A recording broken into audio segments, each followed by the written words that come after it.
folks, this is Ben from Road to VR, and I'm here at the Intel booth with Ian, who is the UX designer on Eve Valkyrie. And he's here with CCP Games. They're showing in the Intel booth, and we got a couple questions for him. So first of all, can you tell me what you guys are doing here? What are you showing today? We're showing our show floor demo of Eve Valkyrie, which the primary purpose of this is really for first-time users who have never tried VR before. Intel invited us down here to CES in order to use the DK-HDs and to show a load of consumers who have never actually tried VR at all, the 1080p panel and our version which we optimized for Gamescom last year. For someone who hasn't played the game before, what's the experience like with Eve Valkyrie? Often they're quite surprised maybe by the quality of the panel. It's a 1080p IPS display. We have specifically put this build together in order to get them just a really visceral experience. Our objective in developing this build of our game was to get people in a battle, flying in space, to really understand that the real killer app of the Oculus Rift is to look around inside a virtual game world. At CCP, we often say that our mission is to make virtual worlds that are more meaningful than real life, and so that's why the Rift feels like such a natural fit for us. Is Eve Valkyrie going to tie into other Eve games? So with Dust 514, we broke the ground. We now know that we have that capability. Our objective is to make Eve Valkyrie a really compelling experience, and so whether or not it ties into EVE Online is something that's still to be determined at this time, and also the extent to which that connection would or could be made. Now, you just at this show are announcing Eve Valkyrie is going to launch with Oculus Rift support.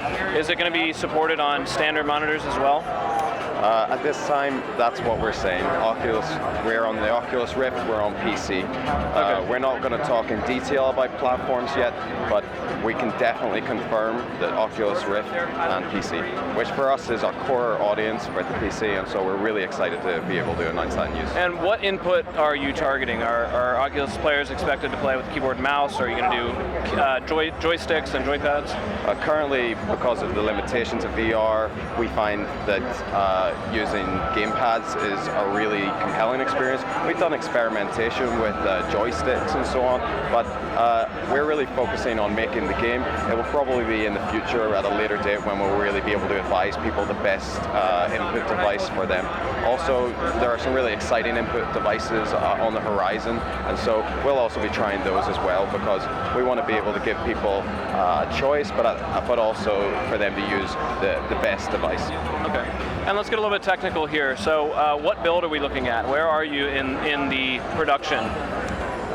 This is the same build that we showed at Gamescom. That was one that was targeted at gamers. So we also think that it's a real treat for people at CES, because this is the first time that we haven't been locked away in a more private area. This is show floor. Members of the public can queue and play the game.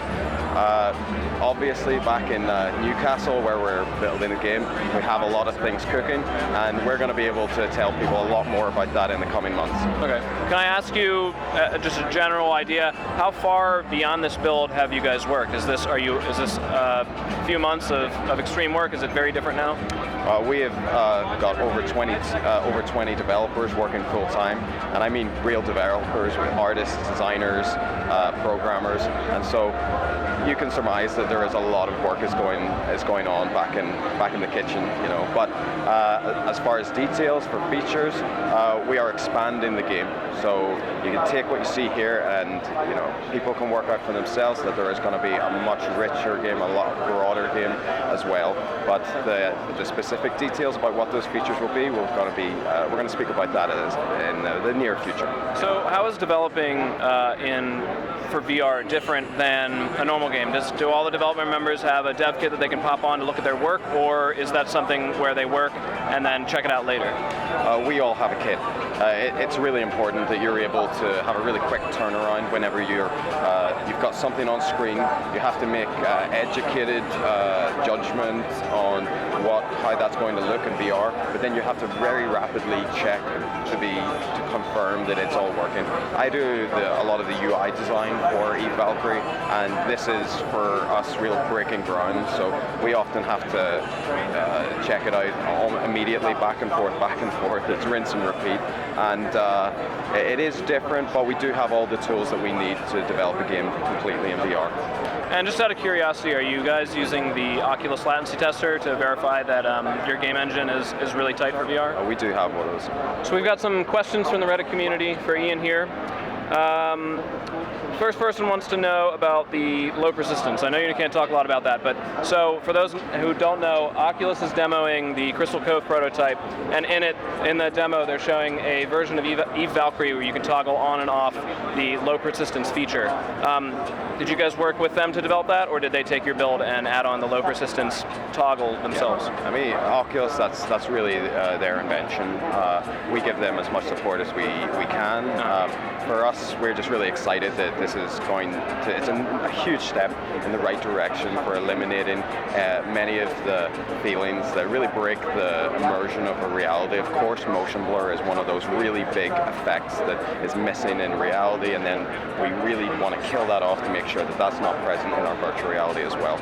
And have you had a chance to try the positional tracking Crystal Cove? Yes, I have. What do you think about that? We're absolutely blown away. Yeah. You know, for us, we have known for a short while what they were working on, and of course we support them with whatever we can over at Oculus, but they've really done a fantastic job with it, and we really are just impressed with the hardware. We're impressed with where it's going. I'm just excited to keep building our relationship with them and to keep developing in VR, because for us, virtual reality is definitely like the core of the experience.